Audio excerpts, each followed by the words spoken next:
देखिए आज की डेट में अगर बात की जाए तो पढ़ाई लिखाई से कोई कॉम्प्रोमाइज नहीं करना चाहता है, क्योंकि आज की डेट में जो एजुकेटेड नहीं है वो पीछे रह जाएगा और जो एजुकेटेड है वही आगे जा पाएगा।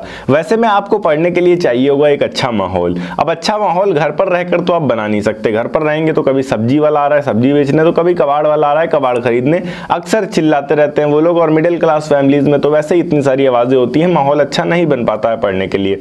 उसके लिए मोस्टली लोग लाइब्रेरी ज्वाइन करते हैं। यही रीजन है कि आज के टाइम में अगर आप लाइब्रेरीज में जाएंगे तो आपको पता चलता है कि लाइब्रेरी की सारी सीटें फुल हैं, या फिर कोई ऐसा लाइब्रेरी है जो नया खुला है तो बहुत जल्दी वो फुल होने वाला है, जिस वजह से आपको जल्दी से जल्दी अरेंजमेंट्स करनी होती हैं, अपनी फीस सबमिट करनी होती है ताकि आप सीट भर पाएं। तो इसी चीज को देखते हुए हम क्यों ना लाइब्रेरी के बिजनेस को स्टार्ट करें और एक अच्छा प्रॉफिट कमाएं। आज की इस वीडियो में हम जानने वाले हैं कि लाइब्रेरी के बिजनेस को स्टार्ट करने के लिए आपका टोटल इन्वेस्टमेंट क्या आने वाला है, कितने टाइप की लाइब्रेरी होती है, लाइब्रेरी बिजनेस को स्टार्ट करने के लिए क्या एजुकेशन क्वालिफिकेशन की रिक्वायरमेंट्स होती है, क्या डॉक्यूमेंटेशन करने होते हैं आपको इस बिजनेस को स्टार्ट करने के लिए, ऐसी सारी चीजें। तो इस वीडियो को अंत तक जरूर देखिएगा। हेलो एंड वेलकम फ्रेंड्स, मेरा नाम है अनूप सिंह और आप देख रहे हैं आपका अपना YouTube channel. So let's get started.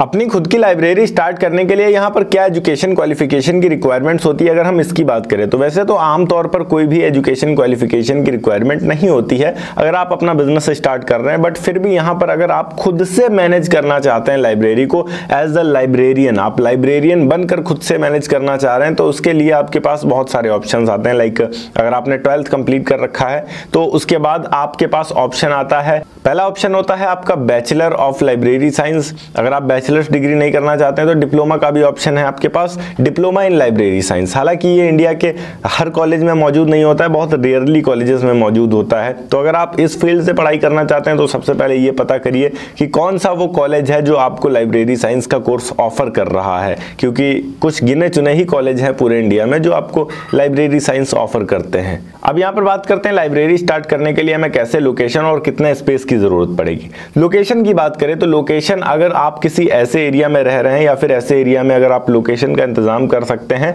जहां पर बहुत सारे कोचिंग सेंटर्स हों, तो वहां बहुत ही बेहतरीन तरीका है कि आप अपने बिजनेस को बहुत अच्छे तरीके से रन कर सकते हैं, क्योंकि वहां मोस्टली स्टूडेंट्स आपको मिल जाएंगे। अगर कोई कंपटीशन क्लासेस चलने वाला एरिया है तो फिर वहां तो बात ही खत्म, वहां तो बहुत ही ज्यादा मात्रा में आपको स्टूडेंट्स की भीड़ मिल जाएगी और आप अपने बिजनेस को बहुत बेहतरीन तरीके से रन कर सकते हैं। अगर हम एरिया की बात करें कि कितना एरिया होना चाहिए हमारा, तो एरिया डिपेंड करता है कि आप कितने कैपेसिटी की लाइब्रेरी स्टार्ट कर रहे हैं। आम भाषा में बोले तो वहां पर आप कितनी सीट लगाना चाह रहे हैं। अगर आप 20 सीट या 30 सीट की कैपेसिटी रखते हैं तो कम स्पेस की जरूरत पड़ेगी। अगर आप अपनी कैपेसिटी को इंक्रीज करते हैं लाइब्रेरी की, आपके पास स्टूडेंट्स ज्यादा हैं, 100 या 200 सीट अगर आप रखना चाह रहे हैं तो उसी हिसाब से आपको ज्यादा एरिया की रिक्वायरमेंट पड़ेगी। और ये एरिया आप दो तरीके से बना सकते हैं। पहली चीज तो आपका अगर खुद का घर है तो आपके घर में एक छत होगी, उस छत पर ही आप अपने लाइब्रेरी को स्टार्ट कर सकते हैं, वहां पर आपका खर्च अधिक नहीं आने वाला है। वही दूसरा ऑप्शन आपके पास ये आता है कि आप एक हॉल रेंट पर लें और उसमें इस बिजनेस को स्टार्ट करें, जो कि थोड़ा ज्यादा कॉस्टली पड़ जाएगा। और मुझे नहीं लगता है कि स्टार्टिंग में ही आपको इतना बड़ा हॉल रेंट पे ले लेना चाहिए, क्योंकि यहाँ पर इंपॉर्टेंट ये होता है कि शुरुआत में आपके पास कुछ स्टूडेंट्स हों जिनके थ्रू आपको कुछ पैसे मिलते हों, तब तो आप इन्वेस्ट करें, सही है। बट अगर आपके पास अभी स्टूडेंट्स का कोई बेस नहीं है और आप डायरेक्ट ले लेते हैं तो उसमें थोड़ा सा रिस्क ज़्यादा रहता है। अब नेक्स्ट पॉइंट ये है कि आपने जो स्पेस कंफर्म किया है कि आप इस स्पेस पे अपने लाइब्रेरी को स्टार्ट करने वाले हैं, बनाने वाले हैं, वहाँ पर आपको कारपेंटर को बुलवाना है और कारपेंटर से आपको काम करवाना है। सारी चेयर्स बनवानी है, सीट्स बनवानी है, उनमें इलेक्ट्रिसिटी की फैसिलिटी देनी है, उनमें फैन की फैसिलिटी देंगे। अगर आपका लाइब्रेरी थोड़ा ज़्यादा बड़ा है और आप दूसरे माले पे इसे स्टार्ट कर रहे हैं जहाँ पर गर्मी अधिक होती है, तो वैसे में आपको एसी की भी सुविधा रखनी होगी ताकि जो स्टूडेंट्स पढ़ाई करें उन्हें ज़्यादा प्रॉब्लम ना फेस करनी पड़े। तो ये कुछ बेसिक चीज़ें हैं जिनका आपको ध्यान रखना है। हाँ, आप उसी हिसाब से अपनी फीस भी रखेंगे जिससे आप एसी का खर्च वगैरह सब निकाल सकें। अब आपको ये चुनना है कि आप किस तरीके की लाइब्रेरी रख रहे हैं। मोस्टली दो टाइप की लाइब्रेरी होती है। पहली लाइब्रेरी वो होती है जहां पर केवल सीटिंग कैपेसिटीज होती हैं, वहां पर स्टूडेंट्स अपनी सीट बुक कर लेते हैं और अपनी बुक्स लेकर जाते हैं, वहां बैठकर पढ़ते हैं।